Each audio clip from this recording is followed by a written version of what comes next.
Uma medida provisória assinada pelo presidente Jair Bolsonaro e também pelo ministro da Economia, Paulo Guedes, prevê que as contribuições financeiras dos trabalhadores aos sindicatos não vão poder ser descontadas diretamente da folha de pagamento. Agora, elas precisam necessariamente ser pagas por boleto bancário. Esse boleto ele pode ser enviado de preferência à casa do empregado ou, em algumas situações, ele também pode ser enviado para a sede da empresa e apenas se o empregado autorizar. A contribuição sindical ela já havia deixado de ser obrigatória com a reforma trabalhista, na última reforma trabalhista. E essa medida provisória ela tem força de lei e já está em vigor. O Congresso Nacional precisa aprovar essa medida, essa regra, em 4 meses.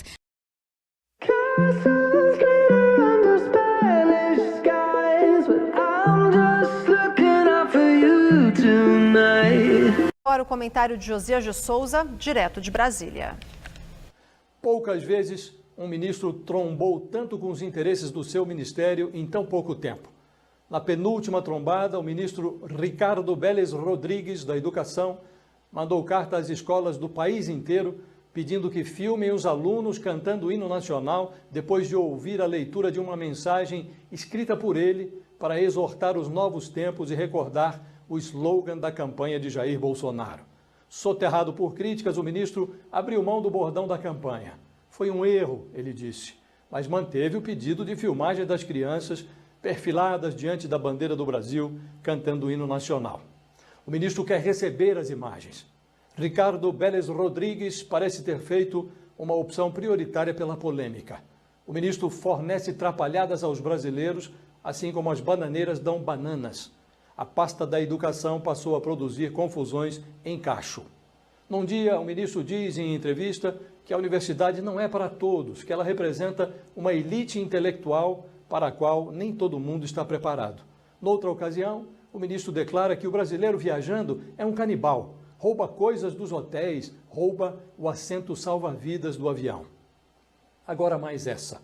Filmar crianças sem autorização dos pais é crime. O ministro não tinha notado, depois disse que isso estava implícito.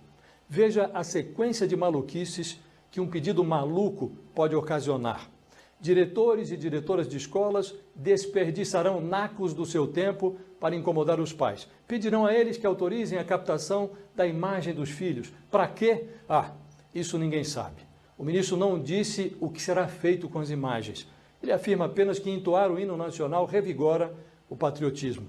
A maioria das escolas brasileiras, como se sabe, presta um serviço de 5ª categoria. Isso acontece por muitas razões. Professores desanimados, escolas desaparelhadas, currículos inadequados, o diabo. E o ministro ofende a inteligência alheia com um lero-lero patriótico. Seria fabuloso se os brasileiros entoassem o hino nacional em todo lugar. Mas uma pátria, para ser amada, precisa ser amável. Se o governo e o ministro da Educação desejam que as crianças sejam patriotas, a coisa é muito simples. Basta melhorar a pátria. Boa noite. Vamos agora ao comentário de Josias de Souza, que fala direto de Brasília. A banda fardada do governo tem uma grande e genuína preocupação com a filiocracia que se estabeleceu sob a presidência de Jair Bolsonaro. O vice-presidente Hamilton Mourão tem sido o principal porta-voz dos receios dos militares. Na semana passada, o general Mourão disse que, na hora certa, Bolsonaro vai botar ordem na rapaziada dele. Indagado novamente sobre o tema, Mourão agora diz que os filhos é que terão de providenciar uma autocontenção. Eles vão entender o tamanho da cadeira de cada um e vão se limitar a ela, disse Mourão. Será? Eduardo Bolsonaro, acomodado numa cadeira de deputado federal, ainda não se deu por achado.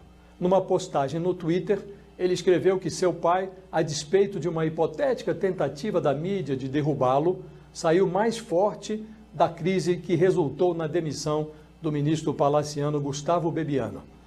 O filho do presidente acrescentou que a moral do pivô da discórdia, o irmão Carlos Bolsonaro, sentado numa cadeira de vereador no Rio, está absurdamente alta. O que Eduardo Bolsonaro declara, com outras palavras, é mais ou menos o seguinte: aprontamos porque papai permite. Quem não entender isso será humilhado e retirado do caminho. Por qualquer ângulo que se examine, A autocrise que eletrocutou um ministro com 49 dias de governo foi uma grande operação Tabajara que enfraqueceu o presidente da República. Os áudios vazados mostraram um Bolsonaro valentão. O vídeo, gravado depois da demissão por exigência de Gustavo Bebiano, exibiu um Bolsonaro obrigado a mimar o demitido como se temesse a revelação de algum segredo. Nesse contexto, a manifestação de Eduardo Bolsonaro serve apenas para demonstrar que na filiocracia é errando que se aprende a errar. A manifestação do filho deputado chega num instante em que a situação processual do irmão Flávio Bolsonaro se deteriora. Sentado numa cadeira de senador, o primogênito do presidente expõe os seus pés de barro numa investigação da época em que era deputado estadual. O general Mourão, quem diria, consolida-se como uma espécie de porta-voz do bom senso no Planalto.